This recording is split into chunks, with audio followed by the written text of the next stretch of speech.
মেলায় যায় বাচ্চাও খেলাতে উঠপা যে আরেকটু এলেই ধাওয়া খাইতাম। তো আমাগো ফুলিয়ায় চাপাতলায় সেই দিন ছিল গঙ্গা পূজার মেলা। তো আমি আর আমার বোন গেছি, তো এত ভিড় হয়েছিল চারিদিকে, আর মাঠে অনেক মেলা বইছে, আর গরমও প্রচুর পড়ছিল। এই জায়গায় ছিল ঠাকুরের মণ্ডপ, তো ঠাকুরের প্রসাদ দিতেছিল সবাইরে পূজা হওয়ার পর, আর প্রচুর খরচা করে প্রত্যেকবারের মতো এবারও।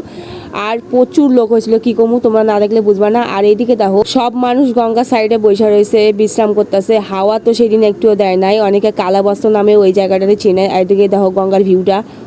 তো এইদিকে আবার বাউল গানের আয়োজন করছিল, সবাই দাঁড়িয়ে দাঁড়িয়ে বাউল গান শুনতেছিল। আর আম্মু কেমনি লাগতেছে কমেন্টে কয়েও, অবশ্য পরির মতোই লাগবে। তারপরে আমরা দুজন আইসক্রিম কিনলাম চকোবার। তো চকোবারটাই আমার বেশি ফেভারিট। আর গঙ্গার পাশে নতুন একটা ক্যাফে আছে, এনে সমস্ত কিছু সেলিব্রেশন করতে পারবে আর প্রিয় মানুষের সাথে সময় কাটাতে পারবে। তো সবাই এসো ওখানে। উপরে চাঁদ আর নিচে তারা। তারপর বললাম ঘুগনি খাই, তারপরে এখান থেকে ঘুগনি নিলাম, এখানকার ঘুগনিটাও খুব ভালো হয়েছিল। তারপর বাড়ি যাওয়ার আগে চাউমিন কিনা নিয়ে বাড়ির দিকে গেলাম। তো আজকাল ব্লগ এইটুকুই।